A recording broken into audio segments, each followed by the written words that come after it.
comprendre ce qui se passe, et comme vous verrez, je suis à 100% hostile aux thèses de Jeremy Rifkin, que je considère comme un véritable imposteur sur le plan intellectuel. Je voudrais vous dire pourquoi. Ce qu'on va vivre, c'est pas du tout la fin du capitalisme, c'est une pure blague. Ce que nous allons vivre, c'est au contraire un super capitalisme marchandisé, dérégulé, avec dumping social. C'est pas forcément une mauvaise chose si on est un vrai libéral, mais en tout cas, c'est exactement le contraire de ce qu'annonce Rifkin. C'est le contraire de la fin du capitalisme. C'est une pure blague. J'y reviendrai tout à l'heure, je vous dirai pourquoi. J'ai eu ce débat avec lui d'ailleurs, franchement, je ne comprends pas le succès de ses livres, sauf qu'il a le mérite au moins de parler de ce qui se passe aujourd'hui, ça c'est vrai, et de donner un certain nombre d'informations, d'ailleurs pas toujours fiables, mais enfin, au moins de parler de la réalité, ce qui est déjà une chose assez rare dans le monde intellectuel. Et au moins de ce point de vue-là, ces livres sont intéressants. Pour comprendre ce qui se passe, il faut revenir à ce qu'est la troisième révolution industrielle. Et il faut comprendre ce que c'est qu'une révolution industrielle. Il y a 3 révolutions industrielles dans l'histoire de l'Occident moderne, il n'y en a pas 4. Je vous dirai pourquoi tout à l'heure. C'est important de bien comprendre pourquoi il y a 3 révolutions industrielles et pas 4, contrairement à ce que dit un économiste suisse qui est très connu dans le monde, puisqu'il a créé le Forum de Davos, Klaus Schwab. Et il a écrit un petit livre qui n'est pas traduit d'ailleurs en anglais, bien que ce soit un Suisse allemand. Il a écrit ce petit livre qui s'appelle La 4e révolution industrielle, pour désigner la révolution de la robotique et de l'intelligence artificielle. En vérité, robotique et intelligence artificielle font évidemment partie de la 3e révolution industrielle. Et vous allez voir pourquoi c'est pas simplement une question sémantique, c'est pas une question de mots, c'est une question de fond tout à fait cruciale. Qu'est-ce que c'est qu'une révolution industrielle? Là-dessus, Rifkin a raison. Pour qu'il y ait une révolution industrielle, il faut qu'il y ait 3 éléments qui soient reliés entre eux. Il faut de nouvelles sources d'énergie, il faut de nouveaux modes de communication, communication des idées, communication des choses et des personnes, des marchandises et des gens. Et puis, il faut une nouvelle organisation de l'économie. Et il faut que les 3 soient reliés entre eux pour qu'on puisse parler vraiment d'une révolution industrielle. Il ne faut pas confondre révolution industrielle et puis innovation. Il y a des innovations tout le temps, mais ça ne fait pas une révolution pour autant. Pour qu'il y ait révolution, encore une fois, nouvelle source d'énergie, nouveaux modes de communication, nouvelle organisation de l'économie. La première révolution industrielle, c'est la révolution de la machine à vapeur. C'est 1769, l'invention de la machine à vapeur par Watt. Et cette machine à vapeur, elle va permettre 2 modes de communication nouveaux qui sont extrêmement importants, couplés avec la machine à imprimer de Gutenberg. Quand vous allez coupler la machine à vapeur et la machine à imprimer de Gutenberg, vous allez pouvoir fabriquer des journaux et des livres de manière industrielle. Ça va permettre 2 choses qui ne sont pas entièrement négligeables. 1, la démocratie. 2, l'éducation nationale. Sans rotative, pas de démocratie, pas de presse. Quoi qu'on pense de la presse, on en a quand même besoin en démocratie. Pas d'espace public, au sens où Habermas parle de Öffentlichkeit, de l'espace public, qui est l'espace démocratique par excellence. Sans la presse, ça n'est pas possible. Et sans la machine à vapeur couplée avec la machine à imprimer de Gutenberg, sans les rotatifs qui fabriquent les grands journaux, il n'y a pas de presse démocratique, il n'y a pas de démocratie. Mais il n'y a pas non plus de manuel scolaire. Il n'y a pas non plus de livres bon marché. Pas d'éducation nationale, pas d'instruction publique sans livre bon marché, sans manuel scolaire. Et donc ça a l'air de rien, mais la révolution de la machine à vapeur, elle va entraîner à la fois une nouvelle communication des idées via la presse et via les livres, donc éducation nationale et démocratie d'un côté, et puis de l'autre côté, évidemment, c'est le chemin de fer. Et le chemin de fer, c'est le transport des personnes et des marchandises. Vous voyez, quand je dis communication ou mobilité, c'est mobilité des idées d'un côté, par la presse et le livre, et puis de l'autre côté, c'est mobilité des personnes et des marchandises par le chemin de fer. Et puis 3e niveau de cette révolution industrielle, c'est l'organisation de l'économie sur le modèle de l'usine. L'usine avec un commandement hiérarchisé, un commandement vertical. L'usine est très centralisée et là aussi elle a besoin de la machine à vapeur. Si vous pensez à la sidérurgie, à Schneider, c'est totalement inimaginable hors du contexte de cette 3e révolution industrielle. Et donc là on a une usine centralisée avec un commandement hiérarchisé et lui-même centralisé, avec un chef d'entreprise et puis un bureau central, si je puis dire. C'est pyramidal comme mode de management. Deuxième révolution industrielle, je vais très vite, mais c'est pour en arriver à la troisième. Et la troisième est un peu différente des autres, c'est assez intéressant. La deuxième révolution industrielle, tout simplement, nouvelle source d'énergie, c'est l'électricité. Donc c'est quasiment un siècle après. C'est très important de voir que ces révolutions industrielles se suivent à peu près à un siècle d'intervalle, quasiment à 10 ans près. Donc l'invention de l'électricité par Edison en 1879, et puis presque immédiatement après le moteur explosion. Deux nouvelles sources d'énergie, on est gâté avec la deuxième révolution industrielle, donc on est dans les années 1880, 1890, 1900, donc deux nouvelles sources d'énergie, électricité, moteur, explosion, avec là à nouveau deux modes de communication, communication des idées, c'est la naissance du télégramme, du télégraphe, du téléphone, et puis de la radio, et puis de la télévision, donc communication des idées grâce à l'électricité, et puis évidemment, communication physique, et pas simplement intellectuelle, grâce à la voiture, au camion et à l'avion. Et là, on voit que grâce au téléphone, grâce à l'avion, l'organisation de l'économie va devenir multinationale. C'est la naissance des grandes multinationales. On n'est plus dans l'usine centralisée nationale, mais on a la naissance donc de corporations clairement internationale, dont on imagine mal la possibilité sans le téléphone et sans l'avion. Tout ça marche ensemble. Troisième révolution industrielle, elle est différente, et ça, je trouve ça extrêmement intéressant, elle est différente des deux premières, parce que, il n'y a pas vraiment de nouvelles sources d'énergie. Alors, il y a des nouvelles sources d'énergie, les énergies vertes, mais c'est pas elles qui vont expliquer la troisième révolution industrielle, contrairement à ce qui s'est passé dans les deux premières. Ce qui va expliquer la troisième révolution industrielle, c'est l'apparition du web, la toile. Ne confondez pas le web et l'Internet. Le web est une application de l'Internet, et qui est très intéressante, qui est inventée par un Britannique et par un Belge, ou franco-belge, je crois d'ailleurs, en tout cas belge à coup sûr. Et ce web qui est inventé donc en 90, 89, 90 exactement, le web est une application du net. C'est une application géniale qui consiste à casser les silos du net, c'est à faire en sorte que tout le langage de la toile soit le même partout, en tout lieu, en tout temps, à toute heure du jour ou de la nuit. Autrement dit, c'est quelque chose de très nouveau intellectuellement, c'est l'idée de casser les barrières, de casser les silos. Il n'y a plus de barrière. Tout le monde peut communiquer avec tout le monde à toute heure du jour ou de la nuit et dans n'importe quel point du monde. Et c'est ça le web. D'où la toile, la métaphore de la toile, la métaphore de la toile d'araignée, le web qui va en effet mettre en relation tout le monde avec tout le monde à n'importe quelle heure du jour ou de la nuit et à n'importe quel endroit de la planète. Et ce web, évidemment, qui casse les silos, il va être, c'est l'inverse de ce qui se passe dans les autres révolutions industrielles, il va permettre d'organiser les énergies nouvelles. Alors ça, c'est la grande thèse de Rifkin, et là-dessus, ses travaux sont intéressants. C'est l'idée que les nouvelles énergies, alors c'est quoi? C'est l'éolien, c'est la géothermie, c'est la pile à hydrogène. Moi, je m'intéresse beaucoup aux hydrates de méthane. Je trouve ça fascinant, ces neiges qui brûlent. Ce qu'on découvre aujourd'hui au Japon, c'est vraiment quelque chose d'extraordinaire. On a là, bien que ce soit pas une énergie décarbonée, c'est quand même une nouvelle source d'énergie.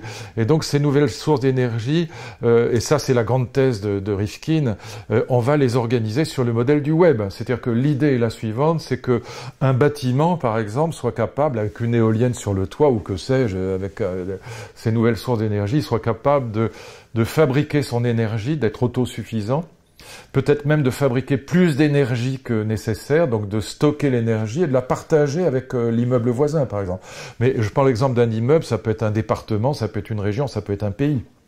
Et l'idée, c'est donc d'organiser en quelque sorte les liens entre les productions locales d'énergie sur le modèle du web, ce qui s'est fait sur un certain nombre de villages, par exemple aux États-Unis, qui sont autosuffisants, qui produisent avec des éoliennes, par exemple, qui produisent leur électricité locale, et puis quand il y en a trop, ils partagent avec le village voisin, et réciproquement, et donc on organise en quelque sorte la production, le stockage et le partage de l'énergie sur le modèle de la toile. Et donc c'est le web qui devient un modèle intellectuel, si vous voulez, pour organiser l'énergie. Le Nord-Pas-de-Calais, la région Nord-Pas-de-Calais a fait appel à Rifkin pour essayer d'organiser sa production d'énergie sur ce modèle-là.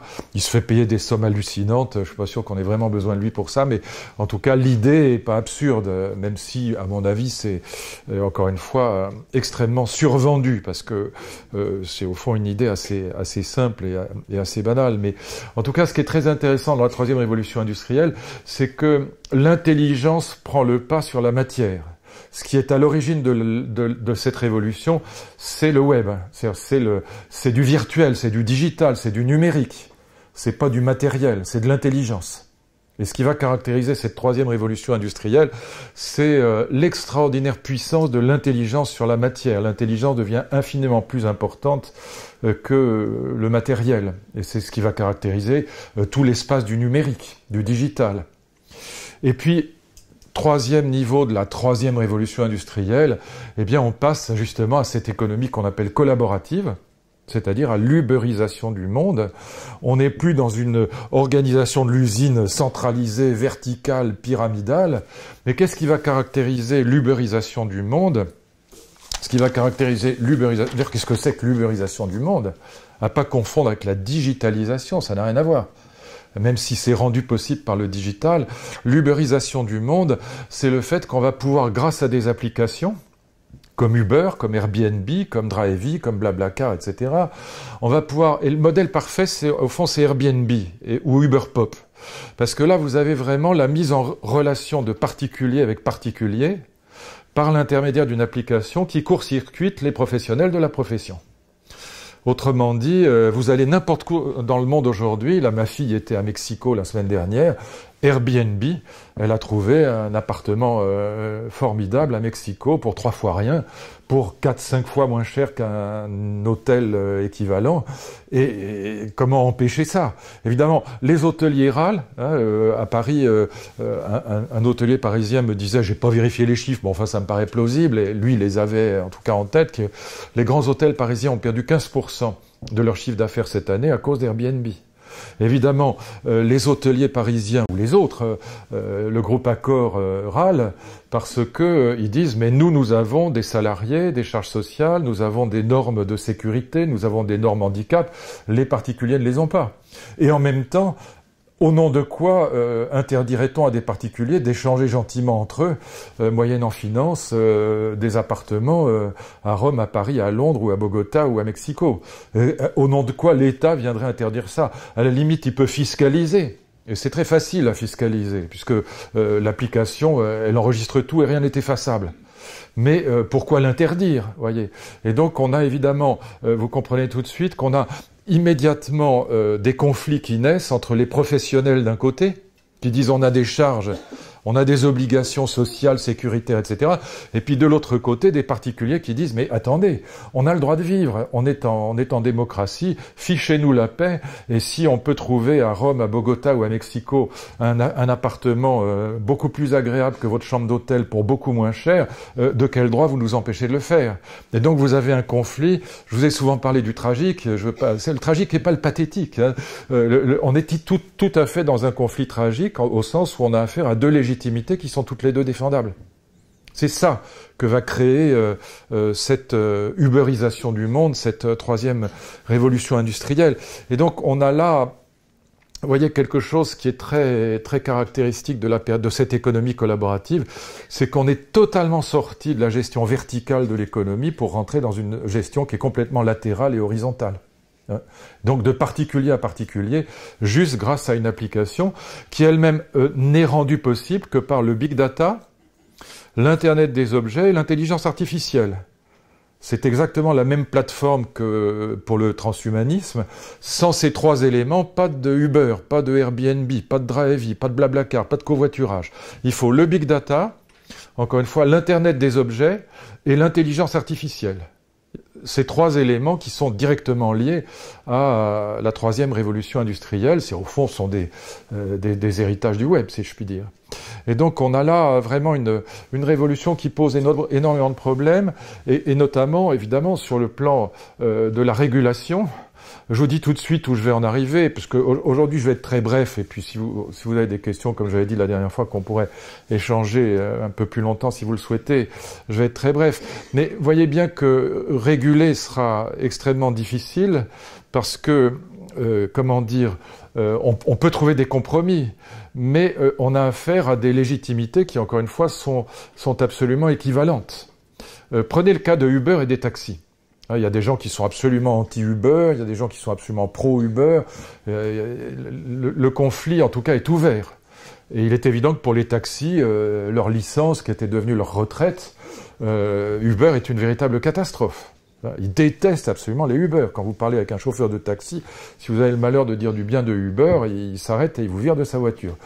Et donc, alors que les Uber considèrent que les taxis devraient venir chez eux. Dire Uber a offert aux taxis de venir travailler chez eux.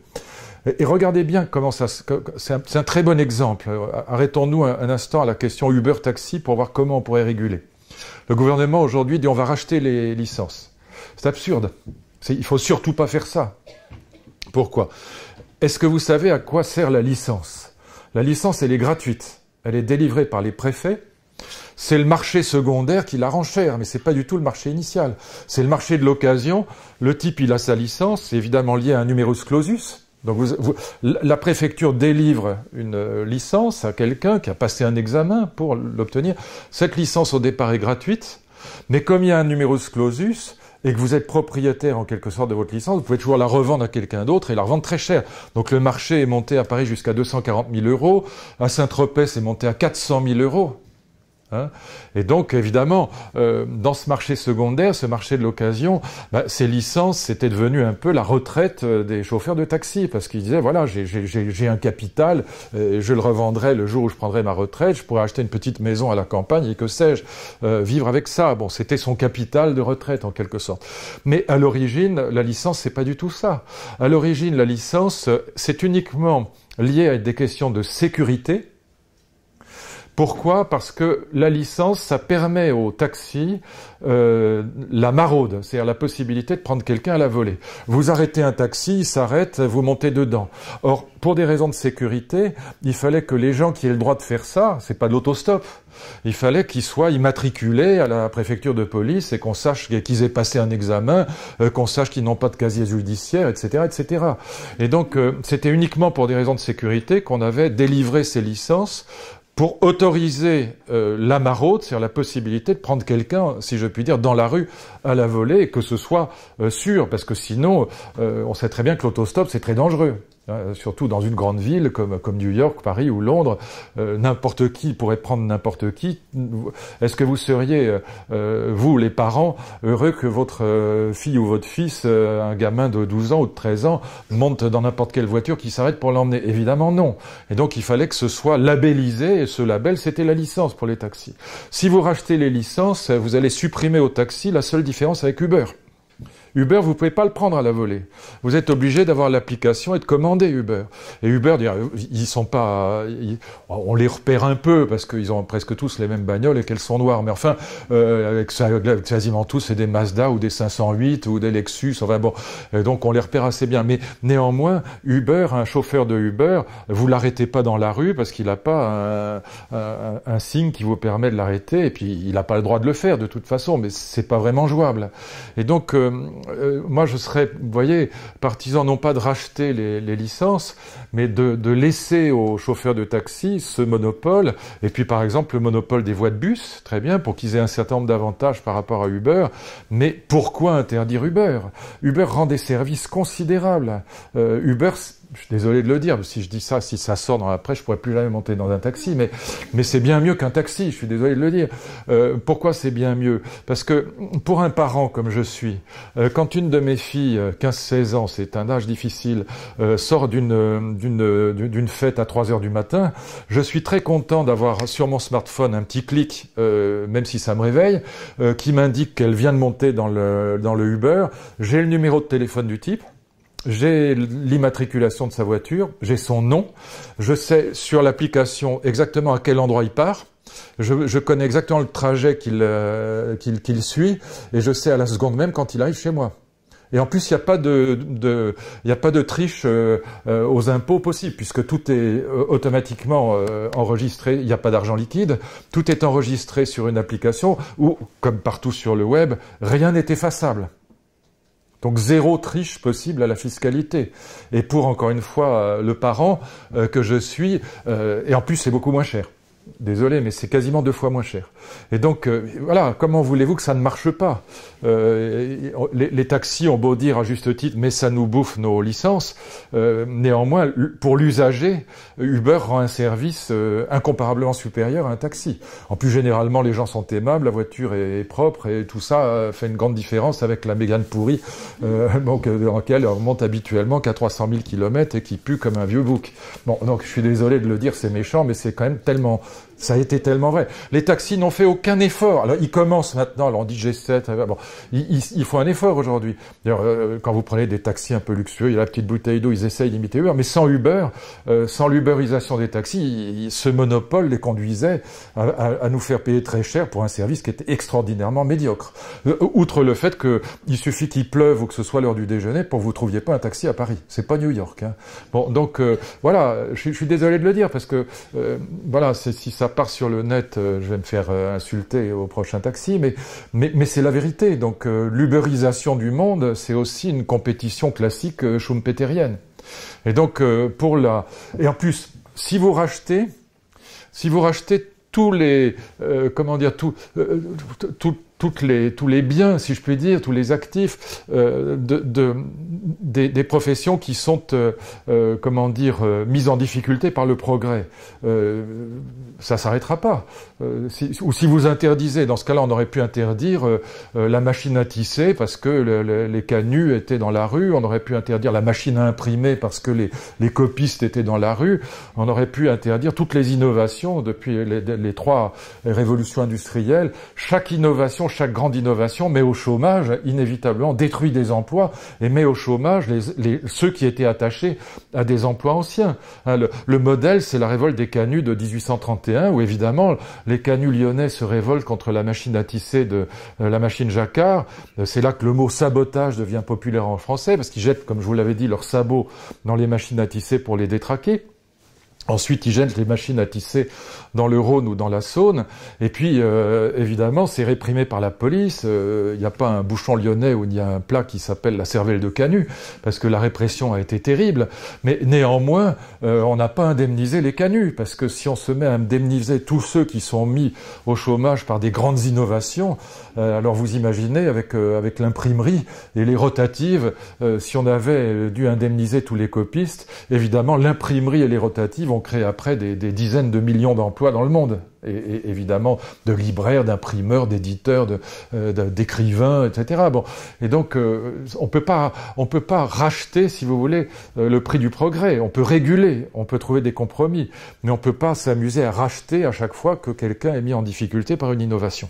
Mais en tout cas, on voit bien que ce type de problème, taxi, Uber ou Airbnb, hôtel, ou Blablacar, loueur de voitures, ou même chose avec les auto-écoles aujourd'hui. On voit bien que cette uberisation du monde, elle va créer des conflits en permanence et que l'État sera obligé d'intervenir pour réguler.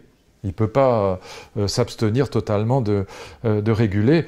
Et voilà pourquoi je dis que cette thèse selon laquelle on va vivre la fin du capitalisme, la thèse de Rifkin, au profit de l'accès, au profit de la fin de la propriété privée. L'exemple qu'il prend, c'est Vélib ou Autolib. Il dit voilà, les jeunes aujourd'hui, ils préfèrent avoir accès à une voiture ou accès à un vélo plutôt que d'acheter la voiture ou d'acheter le vélo. Donc c'est la fin de la propriété privée, donc c'est la fin du capitalisme. C'est une blague, c'est une pure plaisanterie. Si beaucoup de jeunes aujourd'hui, d'ailleurs en France c'est pas le cas, mais enfin c'est vrai qu'à New York ou à Los Angeles aujourd'hui avoir une voiture, c'est vraiment très difficile. Et c'est pas simplement pour les jeunes. Mais si des jeunes en effet s'intéressent moins à la voiture que ça n'était le cas dans mon enfance, c'est pas du tout parce qu'ils ont renoncé à la propriété privée, c'est absurde. C'est simplement parce que la voiture est devenue un boulet aujourd'hui. La voiture, c'est des PV, c'est une place de parking, c'est une assurance, c'est des limitations de vitesse. On va être limité à 30 à l'heure à Paris. Autant y aller à pied ou avec une brouette. Bon, et donc tout ça devient. Et quand vous rentrez de Deauville le dimanche soir, c'est l'enfer. Vous êtes pendant 2h30 dans les encombrements. Et quand vous êtes à New York, c'est encore pire. Rentrer de Long Island en voiture le dimanche soir à New York, c'est l'enfer absolu. Et à New York, par exemple, c'est impossible d'avoir une voiture. Si vous êtes les parkings, ça coûte une fortune. Vous n'avez pas le droit de laisser votre voiture dans la rue. Dans la plupart des rues, vous pouvez pas la laisser. Enfin, voilà, dans les grandes villes, la voiture est devenue un boulet. Autrement dit, la promesse de liberté et d'aventure qui était associée à la voiture quand j'étais étudiant, où la première chose qu'on faisait, c'était de passer son permis, d'acheter une 2 chevaux pour emmener sa copine en voyage, et surtout pas de covoiturage, pitié, on n'avait qu'une envie, c'était d'être seul avec elle, c'était pas de partager. Bon, et donc voilà, tout ça a disparu parce que ça s'est transformé. Il y a vraiment une dialectique au sens hegelien de la voiture, ça s'est transformé en son contraire. Encore une fois, la liberté est devenue encombrement, l'aventure est devenue bouchon, l'argent coule à flot pour entretenir cette chose épouvantable qui est devenue une voiture, et en plus on n'a même pas le droit d'aller vite avec, donc franchement il faut être masochiste pour avoir une voiture à Paris aujourd'hui. Et donc c'est pas du tout la fin de la propriété privée. J'aimerais bien qu'ils voient mes 2 filles en train de se battre pour un t-shirt. Elles tiennent beaucoup à la propriété privée, mais simplement ça s'est déplacé. C'est pas sur les mêmes objets. Et donc quand les objets sont devenus des boulets, eh ben évidemment on préfère l'usage, on préfère l'accès à la propriété privée. Mais ça ne signifie absolument pas qu'on soit sorti du système capitaliste. C'est exactement l'inverse en vérité. Ce que l'ubérisation du monde va entraîner, c'est 3 choses qui sont très problématiques. Premièrement, marchandisation des actifs privés. Sur Airbnb, vous mettez votre appartement privé, d'abord il vaut mieux quand même en être propriétaire, hein, c'est un bon contre-exemple, vous mettez votre propriété privée, votre appartement, vous le marchandisez.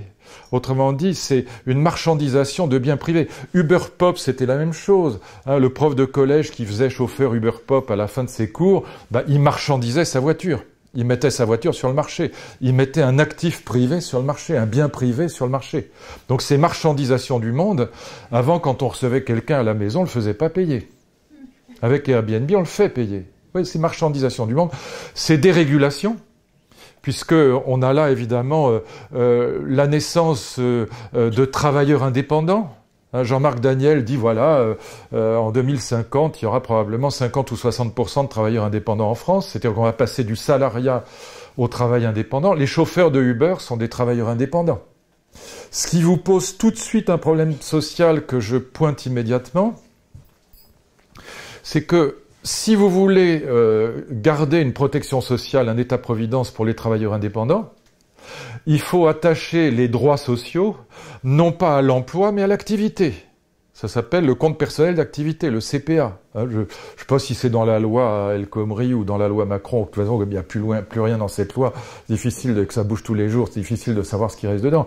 Mais c'était l'idée. L'idée était bonne. C'était l'idée d'attacher les droits sociaux, non pas au poste, non pas à l'emploi, mais à la personne. Ça, c'est une vraie bonne idée. Si vous voulez qu'il y ait du droit social qui reste, de la protection sociale qui reste, il faut associer le droit ni au contrat de travail ni à l'emploi, mais à l'activité. Et plus vous aurez de travailleurs indépendants, plus ce que je vous dis là sera vrai. Voyez ? Donc c'est marchandisation, c'est dérégulation, et c'est évidemment dumping social. Pourquoi ? Quand vous allez chez McDonald's, quand vous allez à l'aéroport d'Orly, quand vous allez au G20, qu'est-ce que vous faites aujourd'hui ? Eh bien, vous passez votre commande en tapant sur un panneau digital. Chez McDo, il n'y a plus que ça maintenant. Au G20, quasiment, il n'y a plus que ça. Enfin, dans les grands supermarchés, on remplace les caissières par des caisses automatiques. À Air France, quand vous arrivez, vous faites vous-même votre check-in, votre carte d'embarquement, vous la fabriquez vous-même, si je puis dire. Mais est-ce que vous êtes jamais posé la question de savoir pourquoi ? La vérité, elle est très simple, c'est que sur le travail que vous faites vous, parce que ça a l'air de rien, ça vous prend quelques minutes, mais mis bout à bout, c'est des milliers, c'est des millions d'heures de travail. Ces boîtes-là ne payent pas de charges sociales sur le travail que vous faites. Vous voyez? Et donc c'est dumping social. C'est très important pour McDo que ce soit nous qui fassions la commande, parce que sur le particulier qui fait sa commande, McDo ne paye pas de charges sociales. Si c'était sur la dame qui faisait, ou la gamine ou le gamin qui faisait la commande, eh ben McDo payait des charges sociales. Il payait un salaire plus les charges sociales, qui sont, comme vous le savez, extrêmement élevées en France. Et donc c'est marchandisation, dérégulation et dumping social. Et donc ça va supposer évidemment une intervention de l'État qui soit une intervention régulatrice, qu'on trouve des compromis. Donc vous voyez, la thèse de la fin du capitalisme, elle me fait franchement rigoler. Uber n'a pas tué Schumpeter. On est dans une logique schumpeterienne au carré, à la puissance 2. Et donc on n'est pas du tout sorti du capitalisme comme le prétend Rifkin. Rifkin, c'est assez drôle parce que c'est quand même un grand comique. Parce que vraiment, il me fait franchement rigoler, parce que, voilà, il explique, attendez, parce que je l'ai là sous les yeux, là, je vous raconte pas de blague, puis je l'ai vraiment lu, puis en plus j'ai discuté avec lui, on s'est vraiment engueulé, et on s'est pas serré la main en partant, parce que je lui ai dit ce que je pensais de lui, et comme il est extrêmement prétentieux, encore plus que moi, si c'est possible, et encore plus mégalo, ça s'est mal terminé. Voilà, il prétend, donc, vous voyez les couples, c'est très intéressant, on peut les noter, parce que c'est très, c'est toute sa thèse, hein. Le gratuit va remplacer le profit. Par exemple, quand vous naviguez sur Google, c'est gratos. Vous échangez des photos sur Instagram ou sur Facebook, c'est gratuit. Donc le gratuit va remplacer le profit. Je vais vous montrer après pourquoi c'est une pure imposture, hein, c'est une blague. Le souci de l'autre, évidemment, va remplacer l'égoïsme individualiste de l'homo economicus capitaliste. Alors ça, c'est le bon exemple pour Rifkin, c'est le covoiturage ou c'est Airbnb, hein, parce qu'on partage et du coup on rencontre les peuplades locales en allant dans l'appartement à Bogota, n'est-ce pas? Là encore, c'est une pure blague. La vérité, c'est que simplement que c'est 4 fois moins cher que l'hôtel, c'est tout. Et si en plus le gars est sympa et qu'il vous a mis une bouteille de champagne au frais, tant mieux. Mais d'abord et avant tout, on y va parce que évidemment c'est la même chose pour le covoiturage ou l'autopartage. C'est simplement beaucoup moins cher qu'une location de voiture. Bon, donc on va passer d'un management de l'économie qui était vertical, l'usine, à un management collaboratif et latéral. On va privilégier donc l'accès et l'usage par rapport à l'horrible propriété privée. On va privilégier la coopération plutôt que la concurrence. On va privilégier le durable, vous voyez, très écolo en plus, par rapport à l'obsolescence. Bon, tout ça est une pure blague. C'est une pure blague. L'économie collaborative, c'est du super capitalisme, c'est pas de l'infracapitalisme. Et je vous le prouve tout de suite parce que c'est très intéressant de regarder comment ça fonctionne. Le gratuit. Lisez, si ça vous intéresse, le livre de Chris Anderson qui s'appelle Free, formidable livre, sur le faux gratuit. Et il raconte très bien, très intelligemment comment il y a 2 étapes dans le faux gratuit, ce qui est en apparence gratuit mais qui en réalité ne l'est pas du tout. Et la formule de Tim Cook, le patron d'Apple, est tout à fait remarquable. Il a dit « si c'est gratuit, c'est que c'est vous le produit ».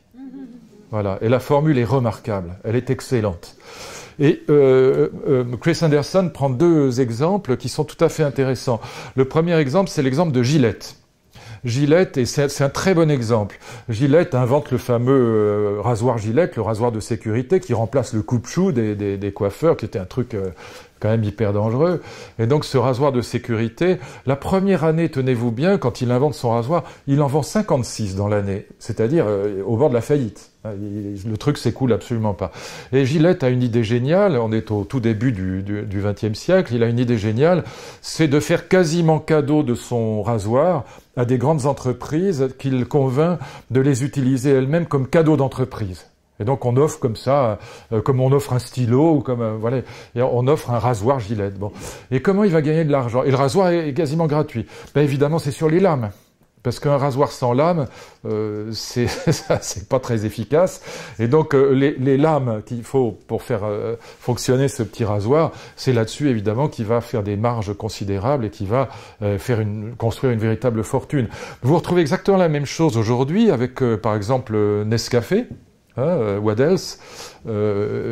C'est pareil, la machine, ça coûte 3 fois rien, on vous en fait quasiment cadeau. Mais alors les dosettes, c'est là que ça commence à flinguer. Et même chose quand vous achetez un téléphone portable, on vous l'offre, 1 euro le téléphone portable, mais vous prenez un abonnement avec. Donc cette tactique du faux gratuit, elle est connue comme le loup blanc. Et puis, aujourd'hui, évidemment, on va aller beaucoup plus loin dans le faux gratuit. Et c'est ça, au fond, le modèle économique de la 3e révolution industrielle, du numérique.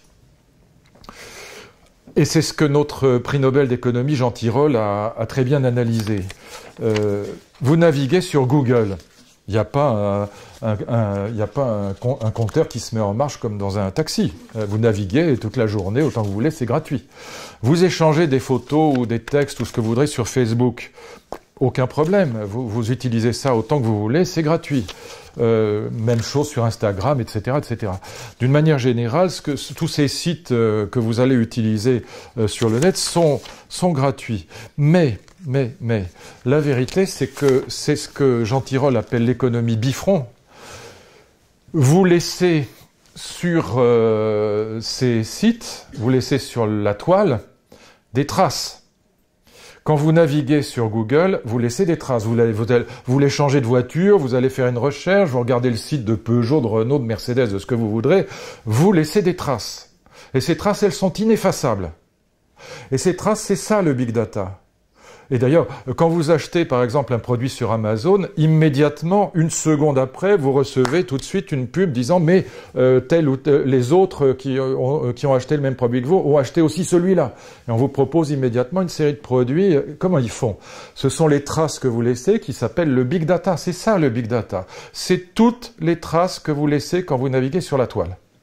Que vous alliez voir un site porno, un site de voiture, vous recevez immédiatement après une série de publicités qui sont ciblées par rapport aux navigations que vous avez accomplies. Et en plus, comme vous avez une adresse IP qui est exactement l'équivalent d'un numéro de téléphone, la vérité, c'est que ces boîtes savent très bien, si elles le veulent, parce qu'elles ont ce qu'on appelle les backdoors, elles ont des portes de derrière, si elles veulent aller voir qui vous êtes, elles peuvent le faire. C'est assez dangereux d'ailleurs, parce que du coup, c'est d'ailleurs comme ça que la police peut arrêter des pédophiles ou des gens qui alors sauf que maintenant ils peuvent passer sur le darknet qui lui est malheureusement totalement opaque. Mais si vous naviguez bêtement sur des sites où il faut pas aller, vous risquez quelque chose, c'est qu'un jour ou l'autre, vous soyez démasqué. Et en tout cas, vous l'êtes tout de suite par, je prenais l'exemple de constructeurs automobiles, par les constructeurs automobiles qui vont voir que vous avez cherché une BMW, une Mercedes, et qui vont vous proposer immédiatement une Audi ou une Peugeot ou une Citroën. Bon. Et ça, ces traces que vous laissez, encore une fois, elles sont ineffaçables. Et elles sont totalement transparentes pour ces entreprises. Et donc c'est ce que Jean Tirole a appelé l'économie bifront, c'est-à-dire que c'est gratuit pour l'usager, mais ces data, ce big data, ces grosses données, elles sont ramassées par Google, elles sont ramassées par Facebook, elles sont ramassées par Instagram, etc. Et eux les revendent aux entreprises qui vous ciblent immédiatement et qui vous renvoient une publicité ciblée. Et c'est donc l'économie bifront. C'est gratuit pour vous, mais c'est super payant pour les entreprises qui vont racheter les données. Voyez? Donc c'est du faux gratuit. Et j'ai pas les chiffres pour cette année, mais j'ai les chiffres 2011. Google a gagné 55 milliards de dollars uniquement en revendant le big data. Voyez? À des entreprises qui s'en servent pour inventer, d'abord et avant tout pour cibler la publicité, mais aussi pour inventer des nouveaux produits, pour suivre. Et tout ce que vous laissez sur Facebook, c'est extrêmement précieux, parce que Facebook, ça permet de savoir où vous allez en vacances, quels sont vos goûts, quelles sont vos options politiques. Pour faire une campagne électorale, par exemple, le big data est très utile. La campagne électorale d'Obama était faite entièrement avec le big data, où il savait exactement qui était pour lui, qui était contre lui, et donc les gens qui allaient taper à une porte allaient voir, ils savaient déjà s'ils allaient chez un républicain ou chez un démocrate, et ce qu'il fallait dire, ils avaient les éléments de langage, etc. Tout ça peut avoir des applications sans fin. Je vous lis le texte de Tirole, parce que, voilà, moi je pense qu'on ferait mieux d'écouter notre prix Nobel d'économie plutôt que le patron de l'UNEF, mais bon, chacun, voilà, notre gouvernement pense l'inverse, moi pas. Quel est le point commun entre Google, les quotidiens gratuits et les fichiers PDF? Ce sont des activités dans lesquelles l'un des côtés du marché, celui des consommateurs, est caractérisé par la gratuité. Vous ne payez pas pour utiliser le moteur de recherche de Google, ni pour lire un quotidien gratuit ou consulter un fichier PDF. Mais ces services s'adressent aussi à d'autres clients, des sociétés qui, elles, devront payer très cher pour placer une publicité ou pour créer un fichier PDF. Un côté du marché est gratuit, l'autre payant, c'est la caractéristique des marchés bifaces. Prix Nobel d'économie, il a bien vu le truc. Et c'est exactement ça. Donc c'est du faux gratuit. Et donc prétendre que ça, c'est la fin du capitalisme, c'est une imposture intellectuelle totale. C'est du super capitalisme, c'est du Schumpeter au carré.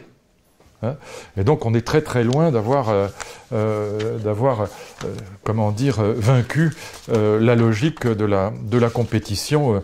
Alors là j'ai les chiffres, je vais pas vous accabler avec les chiffres, mais c'est vrai que c'est voilà. Il y a eu un très bon papier dans la Tribune. Le 29 octobre 2015, enfin peu importe, d'un jeune économiste qui s'appelle Schwerer, qui travaille avec Nicolas Bouzou, qui est dans la boîte de Nicolas Bouzou. Je vous lis quand même le texte parce que je trouve qu'il est parfait. L'économie du partage est marchandisée. Loin des idéaux post-capitalistes de la collaboration entre pairs, Blablacar, Airbnb et consorts ont créé un nouveau modèle super compétitif. Ces plateformes d'économie du partage s'inscrivent dans la droite ligne de l'histoire du capitalisme. Pour parler en marxiste, cette économie marchande du partage accentue encore la profitabilité du capital. Un particulier utilise sa propriété personnelle, voiture ou logement principal, pour fournir un service payant à un autre particulier, conduite, hébergement en l'occurrence. Quand le prix du trajet Blablacar baisse auparavant avec le remplissage de la voiture, il est maintenant fixé par passager. Le revenu augmente avec le nombre de voyageurs. Adieu la logique initiale du partage des frais, bienvenue dans le profit. Airbnb, Blablacar et feu Uber Pop s'inscrivent dans la continuité historique du capitalisme. Une innovation technologique fait émerger de nouveaux services qui étendent la sphère marchande à des îlots de gratuité. Comme je vous disais tout à l'heure, quand on invitait quelqu'un à la maison, on ne le faisait pas payer avant. Donc on étend la logique marchande à des îlots de gratuité. Et donc, c'est très bien vu, ou d'informalité. Blablacar, Airbnb et Uberpop ont étendu, simplifié et monétisé l'autostop, l'échange de logements et le partage de la conduite. D'informer les marginales, ces pratiques ont accédé à l'ampleur d'un marché et impliquent désormais des transactions financières. Capitalisation en bourse du groupe Accor, 11 millions de dollars. Capitalisation en bourse d'Airbnb, 27 milliards de dollars, 11 milliards de dollars, 27 milliards de dollars. Airbnb n'a pas une cuvette de WC, pas une salle de bain, pas une cuisine, rien, pas un mur. C'est juste une application. C'est génial. Ça va très vite en plus. Ça rapporte énormément d'argent. Donc welcome dans le super libéralisme et certainement pas dans l'économie du partage. Tu parles d'un partage. Et d'ailleurs l'exemple de Blablacar est très bon parce qu'en effet avant le covoiturage on partageait, plus il y avait de passagers, moins on payait cher. Non, là maintenant c'est fixé par passager. Donc plus il y a de passagers, plus on fait du profit. Tout ça est quand même extrêmement intéressant. Alors, c'est donc ce qu'on vit et à la fois, c'est bouleversant, c'est très intéressant. C'est du Schumpeter, encore une fois, au carré, à la puissance 12. Et la question qui va se poser... C'est un petit peu comme de la délocalisation locale. C'est une pure concurrence locale. À une certaine époque, on était en compétition avec les Chinois. Ouais. On se tire la bourre au coin de la rue, excusez-moi. Mais Oui, sauf que là, non, c'est pas la même chose parce que c'est vraiment des applications qui mettent en relation particulier et particulier. Uber, c'est rien, il y a personne. C'est quoi? C'est 100 personnes. Est-ce que vous pensez que ce marché va se réguler au bout d'un moment? L'État va être obligé de le réguler, parce que quand les taxis sortent dans la rue et qu'ils bloquent les rues ou qu'ils cassent les voitures d'Uber, l'État est obligé d'intervenir. Même chose pour les hôteliers, les auto-écoles, etc. Et donc l'État, mais il sait pas trop comment faire. D'abord parce que ça lui tombe dessus sans qu'il ait anticipé le mouvement, attendu que nos politiques et nos intellectuels sont complètement à côté de cette troisième révolution industrielle et qui sont encore dans le 19e siècle et les blouses grises et les plumes sergent-major, que personne ne s'y intéresse ou quasiment personne. Et donc, la solution de facilité, c'est d'interdire. Mais c'est compliqué parce que Uber, par exemple, c'est 14 000 emplois en France. Et si l'État n'avait pas mis le haut là, Uber, c'était aujourd'hui 70 000 emplois en France. Et dont 10 000 sur les 14 000 qui sont dans le 93. Aucune politique sociale n'a fait l'équivalent d'Uber dans le 93. Donc c'est compliqué, vous voyez. C'est du libéralisme, et c'est du libéralisme qui marche. et donc qui produit aussi des effets de protection sociale, paradoxalement. Et si vous regardez ce que gagnent les chauffeurs de Uber, en moyenne, c'est autour de 2500, 3000 euros net. Ce qui, par les temps qui courent, est pas rien. Et donc, c'est très difficile de dire c'est des salauds. En plus, pas de possibilité de triche fiscale. Alors on dit, ah oui, mais c'est horrible, Uber paye les impôts en Irlande, où c'est moins cher. L'impôt sur les sociétés est moins cher. Et pour ne pas payer d'impôts dans les pays comme la France, où les impôts sur les sociétés sont très chers, ils font comme ils utilisent la technique de la franchisation pour mettre des droits de franchisation très élevés, de telle sorte que les entreprises, par exemple Uber France, fait peu de bénéfices. Comme ça, on n'a pas beaucoup d'impôts à payer sur les bénéfices. Vous voyez la logique. Mais c'est surtout que, je vais vous dire, je vais être extrêmement choquant, mais le devoir moral d'un chef d'entreprise, c'est d'optimiser la fiscalité. C'est même pas un devoir économique, c'est un devoir moral. Le devoir d'un chef d'entreprise, c'est de maintenir l'emploi, de créer de l'emploi et, si possible, de payer convenablement ses employés. Mais je vois pas en quoi ce serait un bon chef d'entreprise, celui qui choisirait d'aller payer l'impôt sur les sociétés là où c'est le plus cher en Europe. Je veux dire, ce serait simplement un imbécile. Et en plus, il coulerait sa boîte. Et donc, la bêtise, c'est pas la bêtise de Uber, c'est la bêtise de l'Europe. On se tire la bourre en Europe sur le plan fiscal, c'est un scandale. Et c'est d'ailleurs ce que Giscard dit très bien dans son dernier livre, nous devrions avoir en Europe une harmonisation fiscale. On a fait l'énorme bêtise de laisser la fiscalité au principe de subsidiarité, mais c'est un scandale. Donc on se tire la bourre entre l'Irlande, le Luxembourg, la France, l'Italie, pour faire venir les capitaux parce qu'on a des fiscalités différentes. Mais c'est honteux. Dans ce cas, c'est pas l'Europe, c'est pas l'Union européenne, c'est le libéralisme dans ce qu'il a de plus bête. Mais du point de vue du patron d'Uber, encore une fois, c'est parfaitement normal qu'il aille payer ses impôts là où c'est le moins cher, l'impôt sur les sociétés là où il est le moins cher. Et encore une fois, j'y insiste, c'est son devoir moral. C'est même pas une question de méchanceté. Et donc le bon patron n'est pas un patron bon. Voilà, c'est pas la même chose. De même qu'un bon vendeur est pas forcément un vendeur bon. Et donc le bon patron, c'est celui qui optimise donc la fiscalité. Et optimiser la fiscalité, évidemment, dans le cadre de la légalité, bien sûr. Ça n'a rien à voir avec Panama Papers ou avec les gens qui trichent. C'est pas de la triche, c'est officiel. Et c'est autorisé par l'Europe, puisque l'Europe autorise le fait qu'on ait des fiscalités différentes dans les pays de l'Union. C'est ça qui y va pas.